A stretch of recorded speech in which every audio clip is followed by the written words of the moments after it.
Hello friends, again welcome back to Chanakya group of economics. तो friend again एक बार फिर से जुड़ जाइए। हम लोग 25 expected MCQs quick revision series part 2 आज हम लोग डिस्कस करेंगे। तो क्या डिस्कस करेंगे उसमें? 25 expected MCQs of macro economics.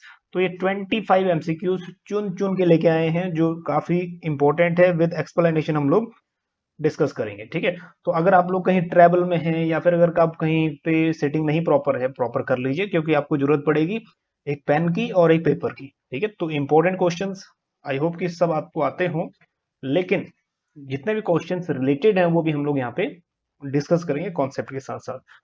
तो ओवरऑल मान के ये चलो कि जितने भी टॉपिक आज हम लोग डिस्कस करेंगे तो उस सभी टॉपिक में से या फिर जितने 25 एमसीक्यूज हैं वो ओवरऑल आपका 90% सिलेबस तो मैक्रो का कवर करेगी करेगी। मतलब जितने भी फील्ड आपके टॉपिक्स हैं उन सब टॉपिक में से एक या दो टॉपिक हम लोगों ने ऐड यहाँ पे किए हैं। ठीक है, कुछ कुछ टॉपिक हो सकता है मिसिंग हो, लेकिन मोस्ट ऑफ द टॉपिक्स इसमें हमने उन्हें ये पूरी कोशिश की कि सभी टॉपिक इसमें कवर हो जाए। चलिए ज्यादा टाइम लेते नहीं है, आगे बढ़ते हैं। तो जितने भी एमसीक्यूज हैं, एमसीक्यूज आपको कुछ प्रीवियस ईयर के भी दिखेंगे और कुछ आपको न्यू दिखेंगे। ठीक है, कुछ आपको थोड़ा सा घुमा फिरा के देखेंगे। ठीक, तो कुछ थ्योरीज पहले डिस्कस करते हैं, फिर हम लोग कुछ कॉन्सेप्ट वाइज करेंगे। तो ये जितनी भी लर्निंग है थोड़ा सा फैक्ट बेस्ड नहीं है, कॉन्सेप्ट बेस्ड लर्निंग है। ठीक है, सो पहले क्वेश्चन जेम्स ड्यूजनबेरी की जो थ्योरी है उसमें से है। पहली बात है, चार थ्योरीज मैक्रो इकोनॉमिक्स की हैं, बहुत इंपॉर्टेंट है, उसको कर लीजिएगा। ठीक है, expected income absolute income hypothesis, relative income hypothesis, और फिर उसके बाद फ्रीडमैन की परमानेंट इनकम, और उसके बाद आगे जो लाइफ साइकिल हाइपोथेसिस है इंपॉर्टेंट है। चारों में से एक क्वेश्चन तो आएगा ही आएगा। तो जेम्स ड्यूजनबेरी की थ्योरी यहां से उठाई हुई है। ठीक है, तो इंडिविजुअल कंजप्शन होता है, दैट कंजप्शन पैटर्न इज। ठीक है, अब आंसर क्या बनेगा उस पर हम लोग डिस्कस करते हैं। तो अकॉर्डिंग टू ड्यूजनबेरी, क्या कंजप्शन पैटर्न रिवर्सिबल होता है? अब रिवर्सिबल का कहने का मतलब ये है कि जैसे इनकम बढ़ेगा तो आपका कंजप्शन भी बढ़ेगा, और जैसे ही आपका इनकम कम हो जाएगा तो कंजप्शन भी कम हो जाएगा। तो अकॉर्डिंग टू केंज रिवर्सिबल है। ठीक है, जैसे इनकम बढ़ेगा कंजप्शन भी बढ़ेगा, इनकम कम होगा तो कंजप्शन भी कम हो जाएगा। हाँ, ऐसी बात जरूर है कि इनकम जो कम होगा, दैट इज कंजप्शन जो कम होगा वो स्लोअर रेट से होगा। लेकिन जो ड्यूजनबेरी है वो इसको नहीं मानता। वो कहता है यहाँ पे क्या होता है, जो कंजप्शन है, कंजप्शन पैटर्न इरिवर्सिबल होता है। मतलब एक बार आपका कंजप्शन बढ़ा तो इनकम कम होने के साथ वो नीचे नहीं आएगा, तो इरिवर्सिबल है। एक तो ये वाला करेक्ट है अकॉर्डिंग टू ड्यूजनबेरी। दूसरा, कंजप्शन पैटर्न इज इंटरडिपेंडेंट। अब आपने देखा होगा, जो कॉन्सेप्ट है ये नेबर पे, जो रिच नेबर है ना, जो अमीर जो पड़ोसी हैं उन पे इन्फ्लुएंस होता है कंज्यूमर, कि अगर वो चीज पहन रहा है तो मैं भी पहनूं, या फैशन में है या फिर कोई ऐसा लग्जरी चीज है, इसको हम लोग कॉन्स्पिकस कंजप्शन भी बोलते हैं। ठीक है, और इसको डेमोन्स्ट्रेशन इफेक्ट भी हम लोग बोलते हैं। ठीक, तो इंटरडिपेंडेंट आपका जो कंजप्शन है वो डिपेंड करेगा कि आपका नेबर क्या पहन रहा है, आपका नेबर क्या यूज कर रहा है, ठीक है, आपका पड़ोसी क्या यूज कर रहा है। तो इंटरडिपेंडेंट भी बिल्कुल करेक्ट है। और उसके बाद कंजप्शन मैटर इंडिपेंडेंट, इंडिपेंडेंट नहीं। ठीक है, तो दो ही चीज थी जो केंज से अलग थी। केंज रिवर्सिबल और इंडिपेंडेंट बोलता है, बल्कि जो ड्यूजनबेरी है उसने दो ही चीज इंप्रूवमेंट की केंज की थ्योरी में से, एक रिवर्सिबल को इरिवर्सिबल कर दिया और इंडिपेंडेंट को इंटरडिपेंडेंट कर दिया। मतलब दूसरे के कंजप्शन से डिपेंड, मतलब हम थोड़ा इन्फ्लुएंस होते हैं जरूर। ठीक है, और ये रियल लाइफ में एप्लीकेबल भी है। चलिए, तो ये थ्री, दैट इज टू और थ्री, जिसका भी आंसर है बिल्कुल करेक्ट है। ठीक है, लाइव चैट ऑन है, यहाँ आप कमेंट कर सकते हो, अगर कोई सेशंस है या फिर कोई क्वेरीज है वो भी लिख सकते हो। चलिए, और ये पीडीएफ जो है ना इसको डाउनलोड कर लीजिएगा, पीडीएफ भी आपको इसी फॉर्म में मिल जाएगा। ठीक, सो हर पेज के साथ हमने कोशिश की है कि थोड़ा एक्सप्लेनेशन भी दिया जाए। सो जो रिलेटिव इनकम हाइपोथेसिस ड्यूजनबेरी की है, सो ये टोटली जो आपका डिपेंड करता है, that is pattern of his neighbour, neighbour का कंजप्शन क्या है। ठीक, बाकी और भी डिटेल्स हैं, इसको अच्छे से पढ़ लीजिएगा। चलिए क्वेश्चन नंबर 2 के साथ चलते हैं। तो क्वेश्चन नंबर 2 में है, according to Keynes what causes change in inducement to invest by entrepreneurs. So inducement to investment कहने का मतलब ये है कि investment is equal to function of according to Keynes. ठीक है, ये क्वेश्चंस आपका पीजीटी और यूजीसी दोनों में ही पहले आ भी चुका है। ठीक है, तो क्या आंसर बनना चाहिए? ये तो फैक्ट बेस्ड हो गया क्वेश्चन, ज्यादा इसमें लॉजिक यूज नहीं करना पड़ा। केंज के अकॉर्डिंग जो इन्वेस्टमेंट है वो दो चीजों पे डिपेंड करेगा। ठीक है, किस किस चीजों पे? एक तो करेगा एमईसी, और एक करेगा इंटरेस्ट। ठीक है, सो इंटरेस्ट रेट और MEC, marginal efficiency of capital कितनी है और उसका रेट ऑफ इंटरेस्ट कितना मिल रहा है। ठीक है, ये आपका रेट ऑफ इंटरेस्ट और उसके साथ साथ एमईसी कितना है, मार्जिनल एफिशिएंसी ऑफ कैपिटल कितना है। आई होप कि जितने हिंदी वाले हों वो हिंदी वाले भी कॉन्सेप्ट समझ रहे हो। ठीक है, तो क्योंकि हिंदी में तो नहीं है टेक्स्ट, फिर भी कोशिश करिएगा समझने की। ठीक, चलिए, तो सी ऑप्शन जो यहाँ पे बिल्कुल करेक्ट है। और एक क्वेश्चन आपके लिए है, थोड़ा सा इसको सॉल्व करिएगा। सॉल्व क्या करना है, बस आंसर देना है कि अकॉर्डिंग टू क्लासिकल इकोनॉमिस्ट के अकॉर्डिंग जो इन्वेस्टमेंट है is equal to function of what. फिर अब ये बताना है अकॉर्डिंग टू क्लासिकल। तो अगर आप कंपैरिजन नहीं देखा ना वीडियो, बहुत पहले हमने 3-4 साल पहले जब स्टार्टिंग किया था यूट्यूब का, तब हमने ये कॉन्सेप्ट डाला था क्लासिकल वर्सेस केज। ठीक है, कोशिश करेंगे उसको एक बार नया उसका पार्ट बना के अभी नई तरीके से समझाया भी जाए। ठीक, तो क्लासिकल के अकॉर्डिंग इन्वेस्टमेंट फंक्शन है किसका। ठीक, तो चलिए यहाँ आ जाते हैं।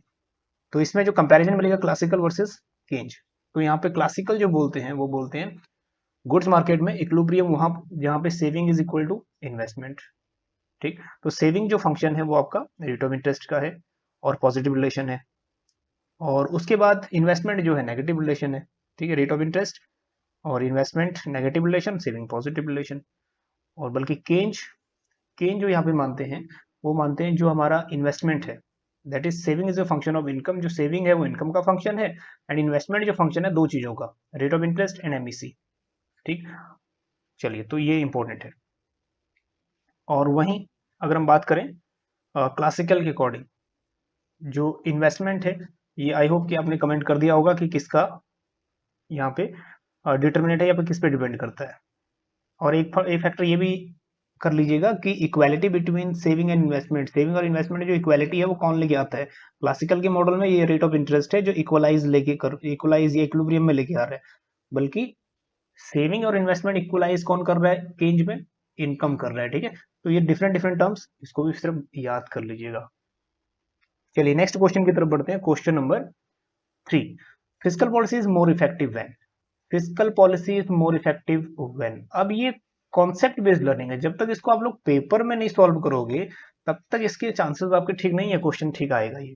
ठीक है, तो फिजिकल पॉलिसी या तो आपने कोई ऐसा ट्रिक बनाया हो कि जो उंगलियों में आप फाइंड आउट कर लो आंसर, या फिर आपने कोई ऐसा ट्रिक बनाया हो जिसमें आप लोग पेपर पे ड्रॉ करके आंसर इजिली निकाल पाओ। ठीक है, कोई भी क्वेश्चन आए, दो बेसिक डायग्राम बता रहे हैं। ठीक है, पीडीएफ में तो दो ही ऐड है, तो दो ही बताएंगे, क्योंकि फिजिकल पॉलिसी में दो चीजें बताएंगे, एक आईएस और एक एलएम। फिर वैसे ही मॉनेटरी पॉलिसी में भी दो, आईएस और एलएम। ठीक, सबसे पहले देखते हैं, आंसर की तरफ चलते हैं। क्या कह रहा है, physical policy is more effective. Physical policy more effective कब होगा। ठीक है, तो इफेक्टिवनेस ऑफ फिजिकल पॉलिसी पहले एलएम के केस में देखते हैं। तो एलएम के केस में आप लोगों ने देखा होगा ये तीन रेंज, हॉरिजॉन्टल हो गया, इंटरमीडिएट हो गया और उसके बाद वर्टिकल हो गया। ठीक है, ये हो केंजियन रेंज, और ये वाला हो गया इंटरमीडिएट, और ये हो गया क्लासिकल रेंज। और ये क्वेश्चन आ भी चुका है यूजीसी नेट में। ठीक है, पहले तो ये रेंज याद कर लीजिएगा, ये तीन रेंज कौन कौन सी हैं। ठीक, अब उसके बाद हर एक रेंज में एक चीज ये समझना है, जब आपका एलएम हॉरिजॉन्टल है तो इसको हम क्या बोलते हैं, हॉरिजॉन्टल मतलब परफेक्ट इलास्टिक, कोई बात नहीं। आगे चलते हैं फ्लैट, जब ये फ्लैट है थोड़ा सा यहाँ से यहाँ तक। ठीक है, एक्चुअली जो मिड रेंज है इसको दो भागों में डिवाइड है, एक है यहाँ पे मोर इलास्टिक और एक बन जाता है लेस इलास्टिक। ठीक है, तो ये वाला जो मिड तक है ये है फ्लैट मतलब मोर इलास्टिक। उसके बाद जो यहाँ से लगे ये वाला बनता है, ये अब थोड़ा स्टीफ हो गया। ठीक है, इसका हो गया लेस इलास्टिक। उसके बाद ये जो बन गया, ठीक है, इसको हम बोलते हैं परफेक्टली इनलास्टिक मतलब वर्टिकल। ठीक, वर्टिकल। अब देखते हैं कि किस पे क्या चीज यहाँ पे इफेक्टिव हो रहा है। तो जैसे ही आप लोग एक चीज फिजिकल पॉलिसी में करोगे, मॉनेटरी पॉलिसी में उसका जस्ट अपोजिट होगा, तो ज्यादा मेहनत करने की जरूरत नहीं है। ठीक है, तो यहाँ पे फिजिकल पॉलिसी मोर इफेक्टिव कहाँ पे है, यहाँ एलएम कर्व फ्लैट है। ठीक है, एलएम कर्व क्या है जहाँ पे, फ्लैट। फ्लैट एलएम कर्व यहाँ पे है, मतलब मोर इलास्टिक। ठीक है, तो ऑप्शन की तरफ चलते हैं, LM curve is more elastic. तो जो LM curve is more elastic है, ये ऑप्शन हो गया आपका करेक्ट। तो जो LM curve is less elastic है वो तो हट गया, ये एलिमिनेट हो गया। अब हमारे पास बचा है आईएस कर्व जो है वो लेस इलास्टिक होगा या फिर मोर इलास्टिक होगा, जब यहाँ पे फिजिकल पॉलिसी ऑपरेट करेगी। चलिए आगे चलते हैं। तो फिजिकल पॉलिसी केस में आईएस कर्व देखते हैं, तो इसके भी चार पार्ट है। ठीक है, वही चीज है, चार पार्ट। और इसमें आप देखते हैं कि यहाँ पे फिजिकल पॉलिसी लेस इफेक्टिव, जहां आईएस कर्व क्या हो रहा है, फ्लैट, तो that is IS curve is more elastic. IS curve flat है और फिजिकल पॉलिसी मोर इफेक्टिव हो जाता है। तो हमारे पास जो करेक्ट आंसर आया 3 और 4, ठीक है, 3 और 4, ठीक। तो आई होप की उम्मीद, ये जो कॉन्सेप्ट है सिर्फ एक बार करने की जरूरत पड़ेगी आपको। बाकी जब एलएम कर्व करोगे, एलएम में जस्ट अपोजिट होगा। जब यहाँ पे आप लोग जब मॉनेटरी पॉलिसी करोगे, सॉरी, जब मॉनेटरी पॉलिसी करोगे तो इसका अपोजिट होगा। मॉनेटरी पॉलिसी में क्या देखोगे आप ये देखोगे जहाँ फिजिकल, जहाँ यहाँ पे monetary policy more effective, that is more effective आ जाएगा, और यहाँ पे लेस इफेक्टिव आ जाएगा। बस सिर्फ एक ही करने की जरूरत है, और यहाँ पे मॉनेटरी पॉलिसी परफेक्टली इनइफेक्टिव हो जाएगा, ठीक। तो कहने का मतलब ये है, सिर्फ कोई भी दो कर लीजिए, दो उसके अपोजिट होंगे, ठीक है। फिजिकल पॉलिसी में आईएसएलएम कर लीजिए, मॉनेटरी पॉलिसी की उसको अपोजिट करना रहेगा। हालांकि इसका डिटेल वीडियो बनाया आपको मिल जाएगा यूट्यूब पे। चलिए question number 4, under the classical theory rate of interest is determined by. Classical theory के अकॉर्डिंग रेट ऑफ इंटरेस्ट जो है डिटरमाइंड किसके थ्रू होता है। हालांकि वो जो पहले क्वेश्चन पूछा था नहीं बताया था आंसर, क्योंकि आपको यहाँ उसका आंसर मिल जाएगा, ठीक है। तो आप लोगों ने कमेंट भी किए होंगे, उसमें लाइव चैट ऑन है। तो राइट आंसर की तरफ चलते हैं। तो क्लासिकल के according rate of interest is determined by, correct, demand for capital and supply of saving, ठीक है, ये वाला। सो जो बी ऑप्शन है बिल्कुल करेक्ट है। थोड़ा और डिटेल में चलते हैं, ठीक है, इसको बी कर लीजिएगा, दैट इज बी, ठीक है, बी ऑप्शन जो है करेक्ट है। चलिए आगे चलते हैं। तो determination of interest rate in classical theory, classical interest rate is determined by interaction of demand curve and supply curve of saving. ये इंपॉर्टेंट है, ठीक है, इसको ध्यान रखिएगा। The interaction curve between investment, that is, जिसको हम बोलते हैं डिमांड कर्व, और इसको हम बोलते हैं दैट इज सेविंग, ठीक है, डिमांड कर्व एंड सेविंग, या फिर सप्लाई कर्व ऑफ सेविंग। सो आप लोगों ने बेसिक डायग्राम किया होगा। बेसिक डायग्राम में हम लोगों ने दो चीजें की थी, एक रेट ऑफ इंटरेस्ट और इधर इन्वेस्टमेंट और सेविंग। बस वहीं से ये डायग्राम लिया गया है, ठीक है। उसमें हमने इन्वेस्टमेंट और सेविंग किया था, बस इसमें भी वही किया है, कुछ ज्यादा नहीं है, ठीक है। तो इसमें भी एक साइड डिमांड कर्व और एक साइड सप्लाई कर्व ऑफ किसका, सेविंग का, ठीक।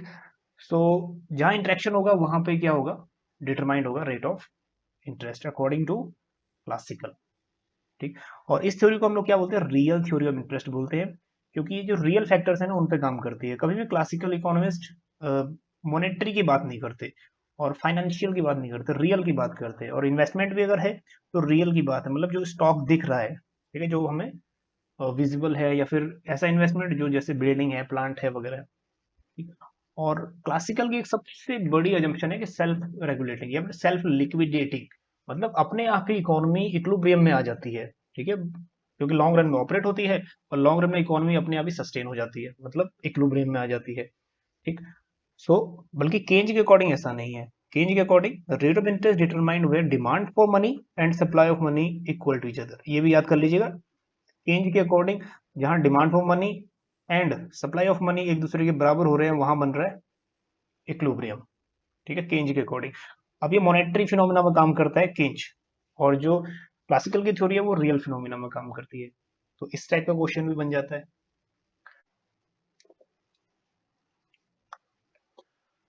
Now next one, question number 5, the foreign trade multiplier is the ratio of, so FTM, foreign trade multiplier. So ये रेशियो किस चीज का है, तो फॉरेन ट्रेड मल्टीप्लायर में जिसमें क्वेश्चन आता है वो बनता है आपका फॉर्मूला में से, ठीक है। जो फॉर्मूला याद कर लीजिए, फॉर्मूला में से एक क्वेश्चन बन जाता है, और पहले इसमें से क्वेश्चन आया भी है। So change in out equilibrium output and change in investment expenditure and change in money supply, change in monetary base. देखो मॉनेटरी बेस वगैरह तो ऐसा कुछ है नहीं, ठीक है, ये हट गया। Change in money supply to change in autonomous expenditure, money supply का तो इसमें काम ही नहीं है कोई ना फॉरेन ट्रेड मल्टीप्लायर में। अब इक्विलिब्रियम आउटपुट जो हम फॉरेन ट्रेड मल्टीप्लाई करते हैं, एक तो आउटपुट आपका चेंज होता है, क्यों आउटपुट चेंज होता है, जस्ट बिकॉज ऑफ, ठीक है, राइट आंसर की तरफ चलते हैं, that is change in export, ठीक है। एक्सपोर्ट की वजह से हमारा इनकम में कितना चेंज आ रहा है, so that is foreign trade multiplier, ठीक है। और इसके साथ साथ डिफरेंट जितनी भी डिफरेंट डिफरेंट बुक्स है ना, उसमें डिनोट इसको डिफरेंट डिफरेंट तरीके से किया हुआ है। और जो इसका फॉर्मूला एक बनेगा, ये इंपॉर्टेंट है, ये वाला, यहीं से क्वेश्चन आता है आपका इसमें से। So foreign trade multiplier that is 1/MPS, ठीक है, और MPI marginal propensity to import. तो ये दो चीजों से, तो expression of the foreign trade multiplier whose value depend on the slope of saving, जिसको हम MPS बोलेंगे, और उसके बाद इंपोर्ट, ठीक है, इंपोर्ट, और जिसको हम marginal propensity to import, that is S plus M, which is equal to reciprocal of the sum of marginal propensity to save and marginal propensity to import। ठीक, तो ये फॉर्मूला जो है ये इंपॉर्टेंट है। चलिए, तो राइट आंसर है यहाँ पे डी। चलिए next one, the misery index. तो मिजरी क्या होता है? जब यहाँ पे लोग लाचार होते हैं, लोगों के पास सफिशियंट पैसा नहीं होता, तो उसको बोलते हैं मिजरी। तो मिजरी इंडेक्स जो है वो हमें क्या बताएगा? तो मिजरी इंडेक्स, चलिए थोड़ा सा हम लोग, आप लोग जो ऑप्शन है वो पढ़ लीजिए, फिर हम लोग राइट आंसर की तरफ चलेंगे। सो मिजरी इंडेक्स, ठीक है, राइट आंसर की तरफ चलते हैं। That terms was used by marks, max नहीं है, दैट इज मार्क्स है, गलत है। उसके बाद it is a sum of inflation and economic growth, ठीक है, ये भी डिफरेंस नहीं है। And period of declining real GDP, ये भी नहीं है। जो राइट आंसर है वो है sum of inflation and unemployment rates. तो जब इन्फ्लेशन बढ़ रहा है और अनएम्प्लॉयमेंट रेट बढ़ रहा है, तो मतलब लोग क्या है, लाचार हैं या जिंदगी जीने के लिए स्ट्रगल कर रहे हैं, ठीक है, तो उसको बोलते हैं मिजरी इंडेक्स। सो थोड़ा और डिटेल में चलते हैं। So misery index is mean to measure the degree of economic distress, ठीक है, इकोनॉमिक डिस्ट्रेस कितना हो रहा है, या फिर पीपल जो है वो लाचार कितने हैं, या फिर जॉब नहीं है तो उनके पास पैसा भी नहीं है, ठीक है, तो इसलिए वो क्या है, हेल्पलेस है। So due to risk of actual या फिर jobless combination with an increasing cost of living, ठीक है, इन्फ्लेशन बढ़ रहा है, कॉस्ट ऑफ लिविंग बढ़ रही है, इन्फ्लेशन बढ़ रहा है, साथ में जॉब भी नहीं है। So the misery index is calculated by adding the that is unemployment rate and the inflation rate, दो चीजों को मिलकर बनाया है ये, ठीक है, misery index. Now next one is question number 7.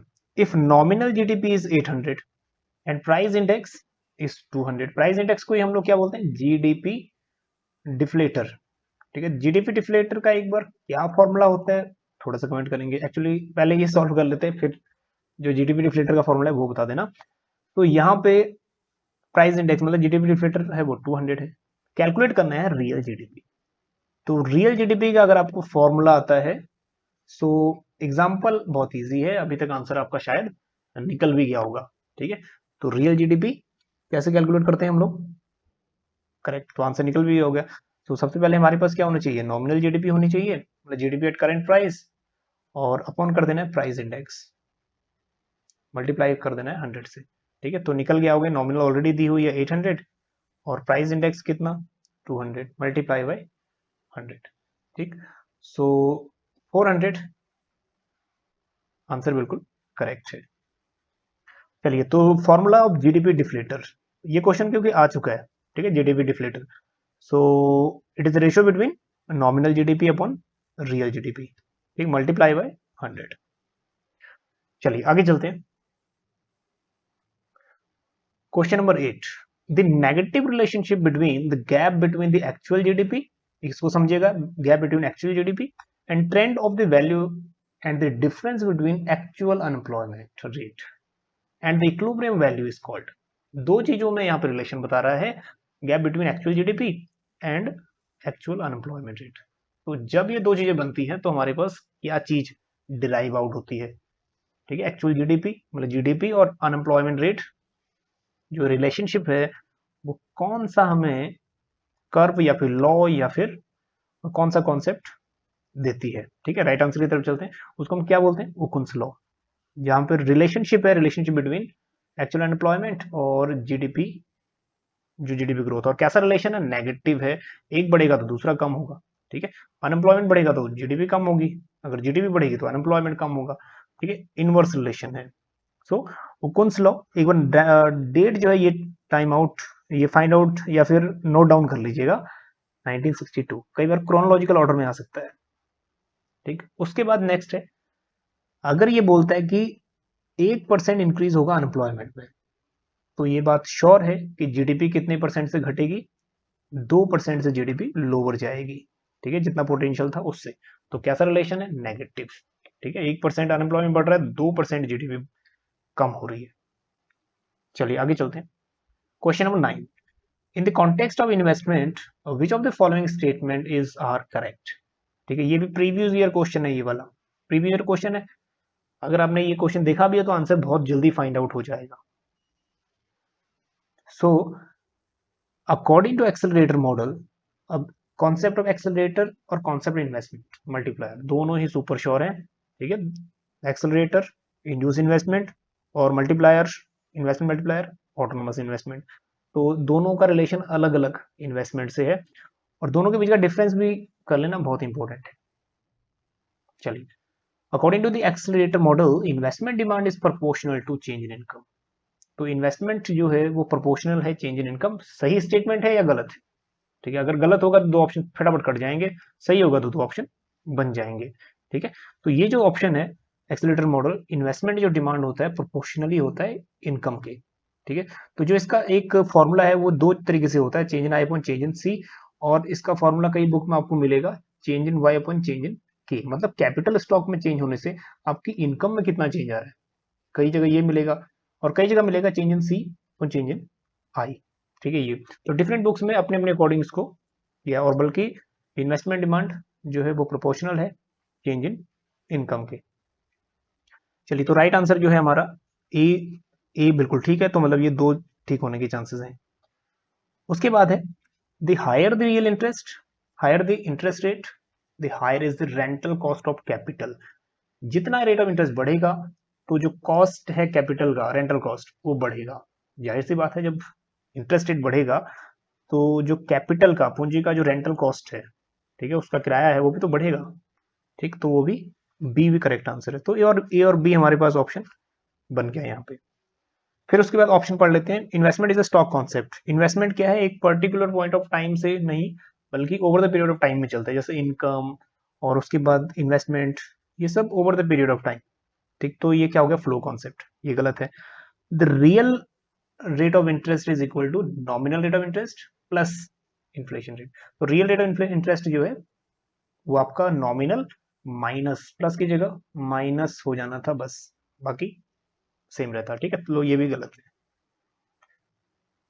चलिए आगे चलते हैं। Question number 10, again easy question है, लेकिन हाँ सुपर श्योर की कैटेगरी में रखो क्योंकि इंडिविजुअली पूछ सकता है। Interest is real phenomena by home, interest is non monetary phenomena, या बोथ मॉनेटरी नॉन मॉनेटरी दोनों, इसलिए थोड़ा सा इंपॉर्टेंट है। चलिए, तो केंज क्या मानता है, अब भी हमने डिस्कस किया था पिछली स्लाइड्स में, केंज क्या मानता है, इंटरेस्ट इज मॉनेटरी फिनोमिना। तो इंटरेस्ट इज मॉनेटरी फिनोमिना मतलब फोर्थ पॉइंट मॉनेटरी फिनोमिना है, क्योंकि ये demand for money and supply of money से डिटरमाइन होता है।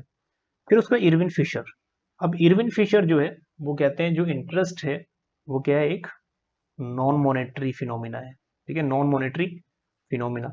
उसके बाद विक्सेल आते हैं, विक्सेल कहते हैं ना जी ना, ऐसा है कि इंटरेस्ट जो है ना वो दोनों ही है, वो इंटरेस्ट मॉनेटरी फिनोमिना भी है और नॉन मॉनेटरी फिनोमिना। तो न्यू क्लासिकल को ज्यादा मेहनत नहीं करनी पड़ी विक्सेल को, इन्होंने बोल दिया कि हाँ नॉन भी है, नॉन मॉनेटरी भी है, मॉनेटरी भी है। ठीक है, अपना कॉन्सेप्ट दे दिया, चलो तो ये थर्ड हो गया। फिर उसके बाद क्लासिकल इकोनॉमिस्ट, क्लासिकल इकोनॉमिस्ट कहते हैं इंटरेस्ट जो है रियल फिनोमिना है, जो रियल फैक्टर से डिटरमाइन होता है। ठीक है, अब बन गए हमारे पास 4 2 3 1, 4 2 3 1, तो फर्स्ट वन जो है ऑप्शन करेक्ट है। चलिए आगे चलते हैं। क्वेश्चन नंबर 11, सो फ्रीडमैन्स मॉडर्न क्यूटीएम मतलब quantity theory of money includes that changes in aggregate spending are primarily determined by। फटक से आपके माइंड में क्वेश्चन का जवाब आ गया होगा, क्योंकि जो फ्रीडमैन है, ठीक है, मॉनेटरी इकोनॉमिस्ट है, ये क्लासिकल के, ठीक है, क्लासिकल के अजम्पशंस पे ही चलता है मेनली। तो जो क्लासिकल की क्यूटीएम है वो क्या बोलती है, क्लासिकल की क्यूटीएम फिशर की इक्वेशन, जो मनी सप्लाई है डायरेक्टली प्रोपोर्शनेट है किसके, प्राइस के। मनी सप्लाई बढ़ेगा तो प्राइस भी बढ़ेगा। ठीक है, प्रोपोर्शनेट है। सो वो क्या बोलते हैं, spending are primarily determined by money supply. ठीक है, ये मेन इंपॉर्टेंट है। सो एक बार फिर आगे देख लेते हैं, एक डायग्राम से बहुत चीजें समझ आ जाएंगी। जो प्राइस लेवल है और क्वांटिटी ऑफ मनी है या फिर मनी सप्लाई है, इनका प्रोपोर्शनल रिलेशनशिप है। जैसे ही आपका मनी सप्लाई बढ़ा और वैसे ही आपका प्राइस लेवल भी बढ़ेगा, पॉजिटिव रिलेशन है। पर वैल्यू ऑफ मनी डिक्रीज होगा डबल रेट से, ठीक है। तो वैल्यू ऑफ मनी क्या है, कम होता जा रहा है। जिस रेट से प्राइस बढ़ रहा है डबल रेट से, आपका वैल्यू ऑफ मनी कम हो रहा है, ठीक। तो फर्स्ट आंसर जो है द मनी सप्लाई करेक्ट है। चलिए question number 12, the gain in profit income from increase in immigration according to this diagram. हालांकि ये मैक्रो इकोनॉमिक वेरिएबल नहीं है, ये माइक्रो का बन गया, लेकिन हाँ फिर भी क्या आंसर होना चाहिए यहाँ पर, राइट। डायग्राम को देखिए बताइए क्वेश्चन में क्या बोल रहा है, the gain in profit income from an increase in immigration according to this diagram. Immigration हुआ, ठीक है, तो प्रॉफिट कैसे बढ़ा, इमिग्रेशन हुआ, लेबर सप्लाई बढ़ा, तो कैसे एक चाहे प्रोड्यूसर है मोनोपोलिस्ट है उसका प्रॉफिट कैसे बढ़ा, ठीक है। डायग्राम में क्या बता रहा है, सबसे पहले ये समझो, ये वाली लाइन जहां इंटरसेक्ट कर रही है लेबर डिमांड और सप्लाई को बी पॉइंट पे, तो labour supply before immigration, immigration पे वेज रेट था OW, और जो टोटल क्वांटिटी थी वो थी यहां तक लेबर की।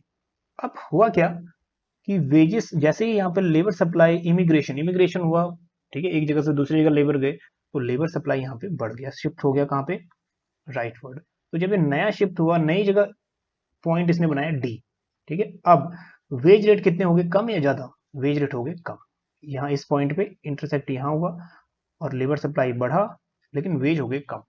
लेबर सप्लाई बढ़ गया है, वेजेस हो गए कम। अगर वेजेस कम होंगे तो किसका फायदा होगा, जाहिर सी बात है वो फायदा होगा प्रोड्यूसर का, ठीक है, प्रॉफिट होगा। सो पूछ रहा है कि कौन से पोर्शन में डायग्राम के बताएगा प्रॉफिट वाला पोर्शन, ठीक है। तो जाहिर सी बात है जो यहाँ पहले यहाँ पे OW इतना वेज ले रहा था, अब वेज कितना ले रहा है, OW डैश, मतलब वेज उसको कम देना पड़ रहा है, ठीक है। और वहीं पहले OL सप्लाई थी, अब सप्लाई बढ़ गई OL1, ठीक। तो वेज भी कम हो गया, सप्लाई भी बढ़ गई, प्रोड्यूसर का प्रॉफिट प्रॉफिट। तो जो रियल प्रॉफिट बता रहा है ये वाला बॉक्स, ठीक है, ये वाला जो बॉक्स है प्रॉफिट। सो WB W डैश और D, सो WB D और D W डैश, सो बी ऑप्शन जो है बिल्कुल करेक्ट है। चलिए आगे चलते हैं। Again list 1 and list 2, classical Keynesian वगैरह एक लिस्ट फिर है, इसको भी डिस्कस करते हैं। क्लासिकल के अकॉर्डिंग, ठीक है, क्या चीज है, तो माइंड में स्ट्राइक कर गया होगा, क्लासिकल किसको ज्यूम करते हैं, लॉन्ग रन को, फुल एम्प्लॉयमेंट को, वेज प्राइस फ्लेक्सिबिलिटी। इकोनॉमी क्या होती है, सेल्फ सस्टेनिंग होती है, अपने आप ही सेल्फ लिक्विडेट होती है, अपने आप इक्विलिब्रियम में आ जाती है, so that is full employment. उसके बाद नेक्स्ट है आपका केंजियन। अब केंजियन क्या बोलते हैं, economy operate under under economic employment, मतलब फुल एम्प्लॉयमेंट से कम, ठीक है, अंडर एम्प्लॉयमेंट में। तो ये हो गया फर्स्ट। सप्लाई साइडेड, जो सप्लाई साइडेड इकोनॉमी है जिसको लेफर कर्व है, ठीक है, Laffer curve supply side economy, उसकी दैट इज, और उसके बाद लास्ट में क्या रह गया, राशनल एक्सपेक्टेशन हाइपोथेसिस, ठीक है, दैट इज बचा हमारे पास क्या, सिर्फ 2, इनइफेक्टिवनेस ऑफ इकोनॉमिक मैक्रो पॉलिसीज, ठीक। तो राइट सीक्वेंस 3 1 4 और 2, 3 1 4 2, 3 1 4 2, 3 1 4, तो जो बी ऑप्शन है बिल्कुल करेक्ट। चलिए आगे चलते हैं क्वेश्चन नंबर 14, अगेन QTM से question. According to Friedman quantity theory of money is the theory of, ये क्वेश्चन CGPSC छत्तीसगढ़ का जो असिस्टेंट प्रोफेसर का था, ठीक है, उसमें क्वेश्चन आ चुका है 2020 में।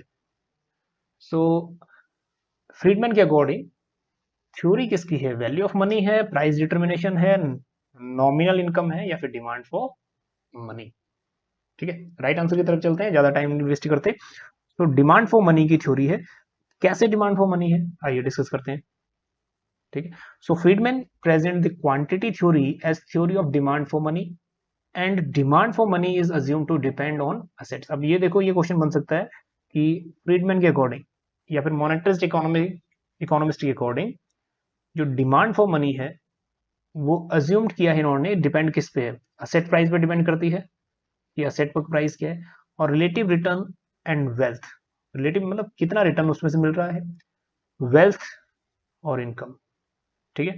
तो इतनी चीजों पे, असेट्स प्राइस पे और रिलेटिव रिटर्न्स, वेल्थ, इनकम, इस पे डिपेंड करती है आपका डिमांड फॉर मनी, ठीक है, और डिमांड फॉर मनी ये चीजों पर डिपेंड करती है, ये चीज नोट डाउन कर लीजिएगा। कभी कभी पता नहीं चलता कि कौन सा क्वेश्चन कब से कहाँ बन जाए। ठीक है, so how theory stable demand for money becomes theory of price and output. तो मेनली ये बात करता है डिमांड फॉर मनी की अकॉर्डिंग टू दिस क्वेश्चन। चलिए question number 15 again, non distortionary taxes. Non distortionary, distortion क्या होता है कि नुकसान, और नॉन क्या हो गया, नहीं। तो ऐसा टैक्स जिससे नुकसान ना हो, ठीक है, या फिर ऐसा टैक्स जो आपने नुकसान तो नहीं किया लेकिन फिर भी आपको पे करना पड़ गया। ठीक है, तो नॉन डिस्टॉर्शनरी टैक्सेस किसको हम बोलेंगे, नॉन डिस्टॉर्शनरी टैक्सेस। ठीक है, चलिए राइट आंसर की तरफ चलते हैं। So those levied unexpectedly, government ने अनएक्सपेक्टेडली, आपको एक्सपेक्ट नहीं थी कि गवर्नमेंट इंपोज करेगी। ठीक है, after economic decision have taken place. कोई भी इकोनॉमिक, जैसे अभी कोविड के बाद अगर किसी सेक्टर में थोड़ा सा टैक्स बढ़ भी गया होगा, किसी पे कम हो गया होगा, अनएक्सपेक्टेड है। तो non distortionary taxes that is those levied unexpectedly after economic decision have been taken place. ठीक है, अब थोड़ा सा एक्सप्लेन कर लेते हैं इसको। सो नॉन डिस्टॉर्शनरी, और इसी को हम बोलते हैं non, that is lump sum, मतलब जो एक बार दिया आपका, नो मैटर कि आपका इनकम कितना है, ठीक है, आपका पूरा टर्नओवर कितना है, तो एक फिक्स अमाउंट आपको देना पड़ेगा। So no matter the change in circumstances of the taxed entity. So entity तो कितना बड़ा आपका पैकेज है वो उस पर डिपेंड नहीं करता। ठीक, चलिए आगे चलते हैं। वर्डून्स लॉ इज अबाउट, 2013-14 का ये क्वेश्चन है यूजीसी नेट का। उसके बाद वैसे इस टाइप का क्वेश्चन आया नहीं है। हालांकि ये क्वेश्चन डिफरेंट डिफरेंट आपको जो स्टेट्स के असिस्टेंट प्रोफेसर होते हैं वहां आपको देखने को मिलेगा एज इट इज, तो इसलिए इसको ऐड कर दिया है वर्डून्स लॉ। कुछ नहीं आता इसमें से ज्यादा, सिर्फ पूछता है कि है क्या, पॉजिटिव रिलेशन है, नेगेटिव रिलेशन है क्या। ठीक है, और क्वेश्चन का जो देखा गया है ना, पैटर्न भी सेम टू सेम डाल देते हैं कॉपी करके, उसको चेंज भी नहीं करते, तो इसलिए एज इट इज उठाया हुआ है। तो अगर आपने पहले देखा हुआ है क्वेश्चन, आंख बंद करके आंसर लगा देना, that is positive relationship between growth of population, employment, output with growth of production पर हेड। ठीक है, किसका relation, growth of population, employment and output with growth of production पर हेड। ठीक, चलिए आगे चलते हैं। Question number 17, who considered transaction demand for money is influenced by rate of interest. So transaction demand for money is influenced by rate of interest किसका concept है, याद होगा अगर आपने केंज का, जो केंज के विरोधी हैं या फिर केंज को जो क्रिटिसाइज करते हैं उनकी थ्योरीज पढ़ी होंगी। दो जने क्रिटिसाइज करते हैं मेनली, देखो सैमुअल्सन भाई तो हमारे करते नहीं है क्रिटिसाइज, तो बचे क्या, टॉबिन और बॉमल। ठीक है, बल्कि केंज ने ये बोला था जो ट्रांजेक्शन डिमांड है वो डिपेंड करेगा आपकी इनकम पे, और जाहिर सी बात है ये सही भी है कि जो आपका ट्रांजेक्शन हो रहा है वो डिपेंड करेगा आपकी इनकम पे। ठीक है, इनकम बढ़ेगा तो ट्रांजेक्शन डिमांड भी बढ़ेगा। ठीक है, टॉबिन या बॉमल, किसने कॉन्सेप्ट दिया, transaction demand for money is influenced by rate of interest. ठीक है, कॉन्सेप्ट दिया किसने, बॉमल ने। ठीक है, एक स्क्वायर रूट फॉर्मूला भी दिया है, और ये भी क्वेश्चन आ चुका है कि square root formula transaction demand के लिए किसने दिया है, तो बॉमल का कॉन्सेप्ट। ठीक है, तो जिसका भी आंसर बॉमल है बिल्कुल करेक्ट है। ठीक, थोड़ा सा और डिटेल में है, तो इसको केंज बोलते हैं कि जो ट्रांजेक्शन डिमांड है वो that is money was independent of rate of interest. Rate of interest पे उसका डिपेंड नहीं है, कोई डिपेंड नहीं है, बल्कि वो तो इनकम पे डिपेंड करती है। ठीक है, बल्कि जो ट्रांजेक्शन डिमांड फॉर मनी है वो इनकम पे डिपेंड करती है, बल्कि बॉमल के हिसाब से and Tobin have shown transaction demand for money is sensitive to rate of interest. ठीक है, ये दोनों ही मानते हैं कि transaction demand for money sensitive है और रेट ऑफ इंटरेस्ट पे डिपेंड करती है, लेकिन जो थ्योरी क्रिएट करी वो किसने की, बॉमल ने। तो जो राइट आंसर होगा यहाँ पे अकॉर्डिंग टू यूजीसी भी, तो बॉमल ही होगा। ठीक है, टॉबिन मत करना, बॉमल ही यहाँ पे राइट आंसर होगा। चलिए आगे बढ़ते हैं। Under Keynes psychological law consumption, psychological law of consumption आपने पढ़ा होगा, तीन बहुत इंपॉर्टेंट अजम्पशन है इसकी। The relationship between consumption and income, तो कंजप्शन और इनकम के बीच का रिलेशन कैसा है। ठीक है, तो पहले बता रहा है लीनियर और प्रोपोर्शनल। और लीनियर का मतलब ये है कि आपका कंजप्शन भी आपका इनकम भी सेम सेम बढ़ रहा है, लीनियर रूप तरीके से बढ़ रहा है। प्रोपोर्शनल का मतलब यही है कि जिस रेट से आपका इनकम बढ़ रहा है उसी रेट से कंजप्शन भी बढ़ रहा है, ठीक है। सो और लीनियर मतलब एक ही तरह बढ़ रहे हैं, वो दोनों एक ही डायरेक्शन में बढ़ रहे हैं। तो क्या है, लीनियर तो है, ठीक है, एक ही डायरेक्शन में तो बढ़ रहे हैं। तो लीनियर नॉन लीनियर तो नहीं है, तो नॉन लीनियर हटा दीजिए, लीनियर तो है। अब देखो प्रोपोर्शनल है या डिसप्रोपोर्शनल है, ठीक है। तो जो अकॉर्डिंग टू केंज है, करेक्ट आंसर है वो है करेक्ट, आप लोगों ने मेंशन किए भी होंगे कमेंट में, that is C, linear and non proportional. अब देखते हैं कि लीनियर तो है लेकिन नॉन प्रोपोर्शन कैसे है, क्योंकि केंज की एजम्पशन, तीन एजम्पशन बहुत बढ़िया है। वो कहता है जैसे इनकम बढ़ती है हमारा कंजप्शन भी बढ़ता है, ठीक है। लेकिन दूसरी दूसरी पार्ट में ये बोल देता है कि जैसे इनकम बढ़ता है तो जो इनकम बढ़ता है हमारा, चेंज इन इनकम है, it is more than change in consumption. मतलब जो कंजप्शन हमारा बढ़ रहा है उतना नहीं बढ़ता, इनकम ज्यादा बढ़ता है, ठीक है। तो आपने डायग्राम किया भी होगा, इनकम कंजप्शन, इनकम 50-50 से बढ़ रहा है, कंजप्शन यहाँ पे 40-40 से बढ़ रहा है, ठीक है। सो कंजप्शन 40-40 से बढ़ रहा है, और जो लेवल ऑफ आपका ऑटोनोमस कंजप्शन है कितना है, 20, जब इनकम कितनी होती है, 0। तो केंज की एजम्पशन यही है कि इनकम ज्यादा रेट से बढ़ता है और कंजप्शन कम रेट से। देखो कंजप्शन 40 से बढ़ रहा है, इनकम 50 से बढ़ रहा है, तो इसलिए हमारे पास बढ़ तो दोनों रहे हैं एक ही डायरेक्शन में, लेकिन नॉन प्रोपोर्शन हो गया, ठीक, इसलिए ये आंसर करेक्ट है। चलिए, और आगे एक्सप्लेनेशन भी दी हुई है, आप पीडीएफ डाउनलोड कर लीजिएगा, ये तीन एजम्पशन ना इसकी मेन इंपॉर्टेंट है। चलिए next one, question number 19, the formula of calculating super multiplier. तो सुपर मल्टीप्लायर से सबसे पहला क्वेश्चन ये भी आता है कि this concept why given by whom, किसने दिया है, एक्स ने कॉन्सेप्ट दिया है। दूसरा क्वेश्चन ये बनता है कि that concept is a mixture of which element. तो दो चीजें इसमें कौन कौन सी होती हैं जिसमें जिससे हमें सुपर मल्टीप्लायर मिलता है, थोड़ा सा ये कमेंट करिएगा। फिर हम लोग देखेंगे कि फॉर्मूला इसका क्या हो सकता है, ठीक है। तो फॉर्मूला की तरफ चलते हैं, फिर देखते हैं कि ये कॉम्बिनेशन दो चीजों का किस किस चीज का है। तो जो राइट आंसर है that is 1/1 minus MPC minus MPI. तो दो चीजों से जो मिला है ये बना है एक इन्वेस्टमेंट मल्टीप्लायर और एक एक्सेलरेटर प्रिंसिपल से। तो फॉर्मूला क्या आ जाएगा, that is 1/1 minus MPC and MPI, ठीक है, marginal propensity to import, now that is invest, ठीक है, मार्जिनल प्रोपेंसिटी टू इन्वेस्ट। सो जो करेक्ट आंसर है यहाँ पे 2 है, और ये मिक्सचर किसका है ये भी याद रखिएगा, that is investment multiplier plus accelerator, ठीक। थोड़ा सा और डिटेल भी है, इसको आप लोग पीडीएफ आपको मिल जाएगा, उसमें आप लोग इसको देख सकते हो। चलिए आगे चलते हैं, match the following list 1 and 2।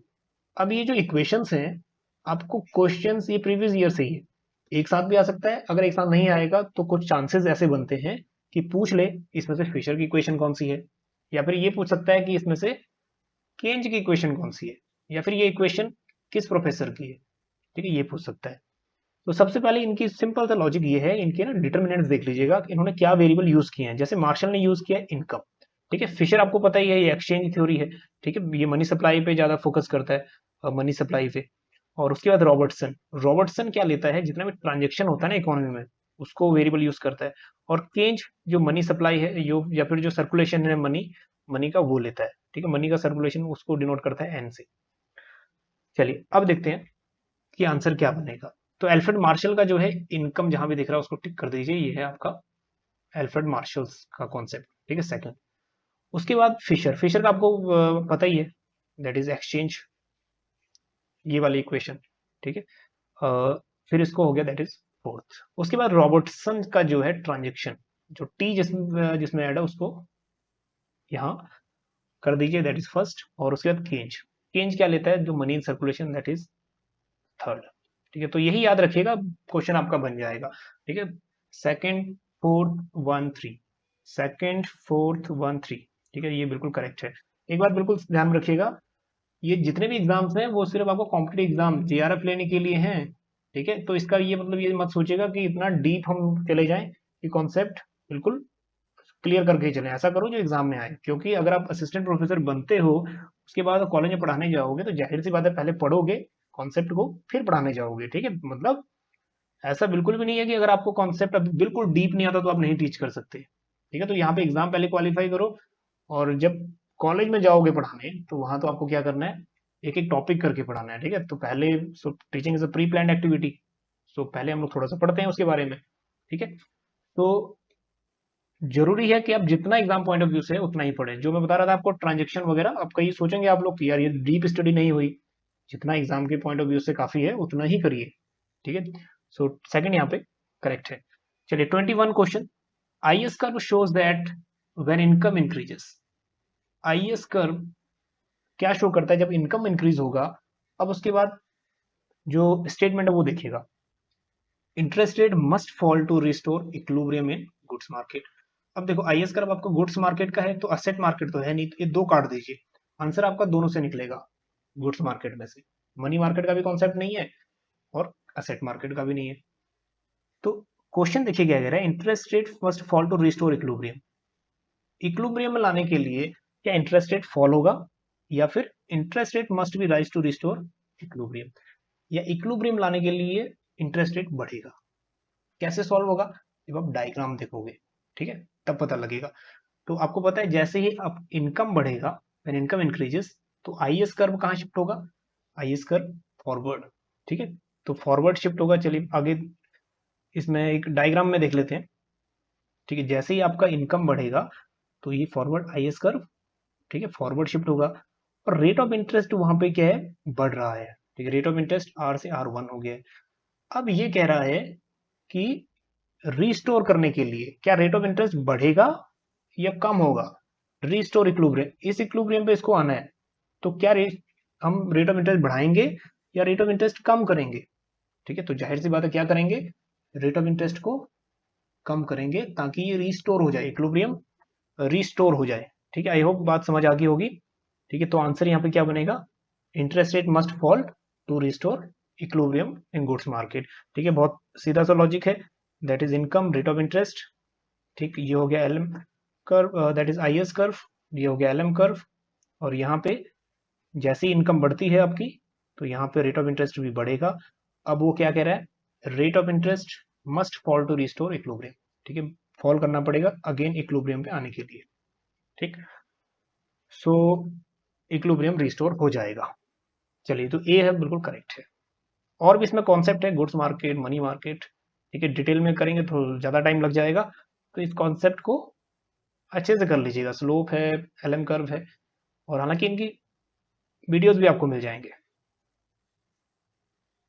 ठीक है। शिफ्ट क्यों होता है आईएस कर्व, एलएम कर्व क्यों शिफ्ट होता है, इसके भी रीजन आपको मिल जाएंगे। चलिए अब देखते हैं question number 22। The original flip curve is, original जो फ्लिप कर्व शो करता है वो किस चीज के बीच का डिफरेंस है? ठीक है, original flip curve. So mind में स्ट्राइक कर गया होगा, फ्लिप कर्व दो चीज का ही रिलेशनशिप बताता है, एक इन्फ्लेशन और एक अनएम्प्लॉयमेंट, ठीक है। और क्या रिलेशन है? नेगेटिव। तो आपकी माइंड में स्ट्राइक कर गया होगा, that illustrate short run trade of. Trade off क्या होता है? मतलब difference between inflation and unemployment. देखो लॉन्ग रन में क्या होता है, फ्लिप कर्व वर्टिकल हो जाता है, ठीक है। फ्लिप कर्व वर्टिकल हो जाता है तो एक्चुअल इन्फ्लेशन रेट और आपका एक्सपेक्टेड रेट ऑफ इन्फ्लेशन दोनों में कोई फर्क नहीं रहता, ठीक है। तो ये वर्टिकल हो जाता है। लेकिन ट्रेड ऑफ जो डिफरेंस है वो कब रहता है? शॉर्ट रन में रहता है। तो इसी कारण जो हमारा फ्लिप कर्व है वो क्या हो जाता है? ठीक है, डाउनवर्ड स्लोपिंग फ्लिप कर्व हो जाता है। So illustrate the short run trade off between inflation and unemployment. तो ये बिल्कुल करेक्ट है। चलिए, तो यहाँ पे डायग्राम आपको मिल जाएगा, और इनवर्स रिलेशन है, ये काफी बार आ चुका है, इन्फ्लेशन मतलब प्राइस और अनएम्प्लॉयमेंट, ठीक। So there is trade off between the rate of change in money wage and the rate of unemployment, ठीक है। मनी वेज प्लस एक साथ और इन्फ्लेशन भी, ठीक है, मतलब प्राइजेस। चलिए question number 23। When only such disturbances as changes in technology, taste or public spending and taxes can affect economic growth, ठीक है। मतलब जो डिस्टर्बेंसेस हैं वो इकोनॉमिक ग्रोथ को इफेक्ट कर रही हैं। whereas changes in money supply would have no effect upon the economic growth the and employment भी है। so मनी सप्लाई जो है किसी को इफेक्ट नहीं कर रही, ना आउटपुट को इफेक्ट कर रही है, ना इकोनॉमिक ग्रोथ को इफेक्ट कर रही है, ठीक है, और ना एम्प्लॉयमेंट को ग्रोथ कर रही है। तो किस तरह की, जो किस तरह का डिफरेंस है वो आएगा, ठीक है, या फिर उस डिफरेंस को हम लोग क्या कहेंगे या फिर किसकी अजम्पशन है, ठीक। तो इस टर्म को हम लोग क्या बोलेंगे, the term is called classical dichotomy, ठीक है। जो द्विभाजी है या फिर दो दो पहलू हैं, जो मनी सप्लाई का आउटपुट, ये रियल जो है आउटपुट है, इकोनॉमिक ग्रोथ है, एम्प्लॉयमेंट का कोई इफेक्ट नहीं पड़ता। मनी सप्लाई का सिर्फ एक ही पे इफेक्ट पड़ता है, किस पे, प्राइस पे जो बढ़ता है, ठीक है। ये क्लासिकल अजम्पशन है। तो क्लासिकल अजम्पशन शानदार है, बार बार पूछी जाती है, ठीक है। बल्कि केंज का मानना यह है कि मनी सप्लाई बढ़ेगा तो डायरेक्टली इफेक्ट करेगा आउटपुट पे, और वैसे भी सबसे पहले इफेक्ट जो पड़ेगा वो रेट ऑफ इंटरेस्ट पे पड़ेगा, ठीक है। सो लेकिन क्लासिकल के एजम्पशन बिल्कुल अलग है, ठीक है। क्लासिकल बोलते हैं इन चीजों पे कोई इफेक्ट नहीं पड़ेगा जी, पड़ेगा कहाँ पे, सिर्फ प्राइस पे जो बढ़ेंगे। और इकोनॉमी क्या है, सेल्फ लिक्विडेटिंग है, तो बी ऑप्शन बिल्कुल करेक्ट है। चलिए आगे चलते हैं। 24th number question, an increase in quantity of money in the classical macro system will result in. Again QTM से इसमें ना 3-4 क्वेश्चन आ गए, वैसे क्यूटीएम के ज्यादा क्वेश्चन आ गए। तो ये वाला क्वेश्चन क्यूटीएम का है प्रीवियस ईयर का, तो इसमें देखिए कि आपका ठीक होता है कि नहीं। क्यूटीएम क्या कहता है, इंक्रीज इन प्राइस लेवल। जैसे ही यहाँ पे system increase in quantity of money, जैसे ही मनी सप्लाई बढ़ेगा तो क्या प्राइस बढ़ेगा, ठीक है। इंक्रीज इन प्राइस लेवल, बिल्कुल ठीक है, अभी भी हमने लास्ट स्लाइड में वही किया है। जैसे ही मनी सप्लाई बढ़ता है क्लासिकल की थ्योरी में, तो क्या होता है, प्राइस बढ़ते हैं। No change in price level, price ये गलत है, ठीक है। और चेंज कहता है प्राइस में चेंज तो होता है, लेकिन वो इनडायरेक्ट होता है। सबसे पहले चेंज आपका आउटपुट में आता है और उसके बाद कहीं जाके आपका प्राइस चेंज होगा, ठीक है। लेकिन ये डायरेक्ट बोल देते हैं प्राइस में चेंज होगा। Next, level of output and employment do not change, correct है। अभी हमने लास्ट स्लाइड में किया था कि कोई change output, employment, economic growth में नहीं होता, ठीक, तो ये भी करेक्ट है। And N increase in employment output, बिल्कुल नहीं, आउटपुट एम्प्लॉयमेंट कांस्टेंट रहते हैं सभी। तो फर्स्ट और थ्री जिसका भी डी है बिल्कुल करेक्ट है। चलिए आगे चलते हैं लास्ट क्वेश्चन की तरफ। विच of the following is a capital receipt in government budget. So government budget में कैपिटल रिसीप्ट, इनमें से कौन कौन सा कंपोनेंट कैपिटल रिसीप्ट का है। Number 1, interest receipt on loan given by the government to other parties. एक बार बेसिक कर लेते हैं, फिर ऑप्शन की तरफ चलते हैं, बहुत इजी हो जाएगा। देखो जो कैपिटल रिसीप्ट होते हैं, दैट इज के डिनोटेड कैपिटल, जो रिसीप्ट हैं आपके, वो दो प्रॉपर्टीज पे बेस्ड होते हैं। एक तो ये क्या करते हैं, कैपिटल रिसीप्ट असेट्स को डिक्रीज कर देते हैं और लाइबिलिटी को बढ़ा देते हैं। या तो बोरोइंग लोगे आप, ठीक है, बोरोइंग लोगे तो लाइबिलिटी बढ़ जाएगी, उधार लेने से क्या होता है, देनदारी बढ़ जाती है। असेट्स, अगर आप कोई चीज बेच रहे हो, अपने असेट्स बेच के वो रिसीप्ट कर रहे हो, तब आपके असेट्स कम हो जाते हैं, क्योंकि वो डिसइन्वेस्टमेंट में आ गया। आपने अपनी इंडस्ट्रीज, अपनी जो इंटरप्राइज वो बेच दिए, ठीक है, गवर्नमेंट, जिसको हम डिसइन्वेस्टमेंट बोलते हैं। तो दो प्रॉपर्टीज देखो किस किस में है, interest receipt on loans given by government. अब यहाँ पे टू द अदर पार्टीज, जो इंटरेस्ट रिसीप्ट वगैरह हैं, ये आपका इंटरेस्ट रिसीप्ट, ये लोन, ये रिवेन्यू का पार्ट है आपका, जितने भी इनकम होगी ना वो सब रिवेन्यू का पार्ट है, तो ये इसका पार्ट नहीं है, ठीक। तो नेक्स्ट है आपका रिवेन्यू रिसीप्ट और रिवेन्यू एक्सपेंडिचर का पार्ट है, क्योंकि ये आपके डायरेक्ट असेट्स और लाइबिलिटी को इफेक्ट नहीं करते। दूसरा है आपका dividend and profit of public enterprise. Profit, dividend, ये जितने भी है रिवेन्यू रिसीप्ट का पार्ट है, ठीक है, तो ये भी नहीं है, और फर्स्ट वाला भी नहीं है। बोरोइंग ऑफ द गवर्नमेंट, अब देखो बोरोइंग क्या लाइबिलिटी बढ़ा रहा है, बिल्कुल ठीक है, बोरोइंग लाइबिलिटी बढ़ा रहा है, वो कैपिटल रिसिप्ट है, ठीक है, करेक्ट है। सेलिंग ऑफ पीएसयूज, अब ऐसी एक्टिविटी हो रही है जिससे एसेट्स कम हो रहे हैं, ठीक है, एसेट्स कम हो रहे हैं तो मतलब डिसइन्वेस्टमेंट हो रहा है, और ये भी कंपोनेंट है कैपिटल रिसिप्ट, ठीक है। तो हमारे पास 3 और 4 जो है करेक्ट है, ठीक है, सी।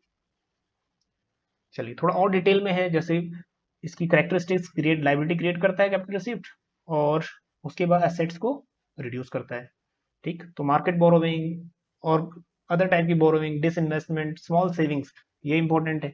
स्मॉल सेविंग भी किसका पार्ट है, disinvestment, that is capital receipt का, डिसइन्वेस्टमेंट नहीं, कैपिटल रिसिप्ट। क्योंकि इसमें जो पोस्ट ऑफिस सेविंग है या फिर ऐसी सेविंग जो लंबे समय तक के लिए, सुकन्या योजना है, लंबे समय तक, किसान विकास पत्र है, नेशनल सेविंग सर्टिफिकेट्स, ठीक है, ये सब किसका पार्ट है, स्मॉल सेविंग्स, जो गवर्नमेंट को वापस करनी है, वो लाइबिलिटी तो है गवर्नमेंट की, ठीक है। पीएफ हो गया, या फिर कुछ अदर रिसिप्ट्स हो गए। ठीक, चलिए कुल मिला के 25 में से आपके कितने क्वेश्चंस करेक्ट हैं थोड़ा ये बताइएगा, क्योंकि काफी लंबा सेशन था और काफी कुछ क्वेश्चंस आपने आई होप कि नए भी सीखे होंगे। ठीक है, अब नेक्स्ट में कुछ चुनिंदा ही एमसीक्यूज डिस्कस करेंगे जो नेक्स्ट ग्रोथ एंड डेवलपमेंट में थोड़ा सा इंपॉर्टेंट है, वही डिस्कस करेंगे। मिलते हैं आपको नेक्स्ट वीडियो में। ठीक है, तब तक के लिए बने रहिए चाणक्य ग्रुप ऑफ इकोनॉमिक्स के साथ। Thank you so much.